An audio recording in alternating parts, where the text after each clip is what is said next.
கர்த்தருடைய பரிசுத்தமுள்ள நாமத்திற்கு ஸ்தோத்திரம். இன்றைய நாளின் கர்த்தருடைய வார்த்தையாக சங்கீதங்களின் புஸ்தகம் 119 அதிகாரம் 10வது வசனம். என் முழு இருதயத்தோடு உம்மை தேடுகிறேன், என்னை உமது கற்பனைகளை விட்டு வழிதப்ப விடாதேயும். எனக்கு அருமையானவர்கள், இந்த இடத்துல சங்கீதக்காரன் சொல்லும் பொழுது, ஆண்டவரே என்னுடைய முழு இருதயத்தோடும் உம்மை தேடுகிறேன். நான் பாதி அல்ல, அங்கே பாதி இங்கே பாதி அப்படி அல்ல.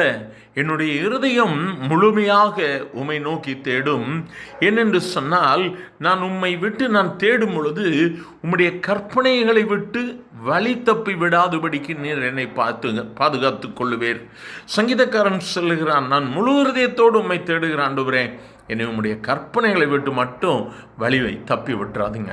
நான் உங்கள் கற்பனையிலேயே நடக்கணும், உங்கள் கட்டளைகளுக்கு நான் கீழ்ப்படிந்து நடக்க வேண்டும் என்று சொல்லி அவன் விரும்புகிறான். இந்த வார்த்தைகளை கேட்டுக்கொண்டிருக்கிற தெய்வ பிள்ளையே, நீ வாலிபனாக இந்த வார்த்தைகளை கேட்டுக்கொண்டிருப்பாயானால் அதனுடைய முந்தின வசனம் சொல்லுகிறது, வாலிபன் தன் வழியை இதனால் சுத்தம் பண்ணுவான், உம்முடைய வசனத்தின்படி தன்னை காத்து கொள்ளுகிறதுனால்.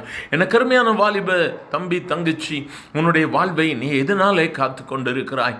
உன் வாழ்வின் பரிசுத்தம் எதனால் காக்கப்பட்டு கொண்டிருக்கிறது?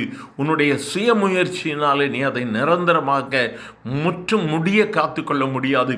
ஆனால் வேதம் சொல்லுகிறது, வேதத்தின் வசனத்தின்படி நீ காத்து கொள்ள முடியும். உன்னுடைய வழியை நீ சுத்தம் பண்ணு, உன்னுடைய வழியை நீ கர்த்தருக்கு ஒப்புவிப்பாயானால் உன்னுடைய தோல்விகள் வெற்றியாக மாறும். ஒருவேளை நீ இந்த வார்த்தைகளை கேட்டுக்கொண்டிருக்கும் போது நினைக்கலாம், என் வாழ்க்கையில் நிறைய தோல்வி, நிறைய வாழ்க்கையில் நான் பாடுபட்டுட்டேன், எல்லா விதத்திலும் நான் தோல்வி அடைந்து விட்டேன், ஏன் நான் எனக்கு கடவுளை தேடணும்?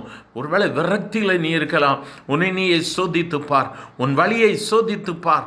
உன் வழி சுத்தமாக இருக்குமானால் என்று கர்த்தர் உன்னை மேன்மைப்படுத்துவார். வேதம் சொல்லுகிறது, நீ வசனத்தின்படி காத்துக்கொள்ளும் பொழுது உன் வழியை சுத்தம் பண்ணுவாய். நம்மை முழு இருதயத்தோடும் நாம் அவரை நோக்கி தேடும் பொழுது அவர் நம்மை கண்டு நம்மோடு கூட உறவாடுவார்.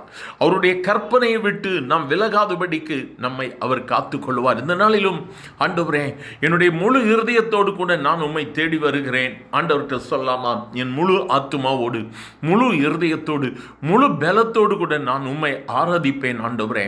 அதனுடைய முடிவு, அதனுடைய ரிசல்ட் என்ன? வெற்றி. அதனுடைய முடிவு என்ன? ஜெயம். உன்னுடைய வாழ்வின் தோல்விகளை வெற்றியாக மாற்றுகிற ஒரே ஒருவர் என் ஆண்டவராகிய இயேசு கிறிஸ்து. தோற்று போனேன்னு நினைக்கிறியா? சாத்தான் சொல்கிறானா இனி உன்னால் ஜெயிக்க முடியாதுன்னு? உன் முழு இருதயத்தோடு நீ கர்த்தரை நோக்கிப்பார். இன்று கர்த்தர் உன்னில், உன் வீட்டில், உன் குடும்பத்தில், உன் வாழ்வில் ஜெயத்தை கட்டளையிடுவார். எங்கள் அன்பின் ஆண்டவரே, ஆசீர்வதிக்கப்பட்ட இந்த காலை வேளைக்காக நன்றியப்பா. எங்கள் கூட நீங்கள் பேசிக்கொண்டிருக்கிற தயவிற்கை ஸ்தோத்திரம் ஆண்டவரே. வாழ்வின் ஒவ்வொரு கட்டத்திலும் தோற்றுப்போனேன் என்று சொல்லி விரக்தியோடு கூட இருக்கிற உம்முடைய பிள்ளைகள் முழு இருதயத்தோடு இன்று உம்மை தேடி வந்திருக்கிறார்கள். அற்புதத்தை செய்யுங்கப்பா, அதிசயத்தை செய்யுங்கப்பா.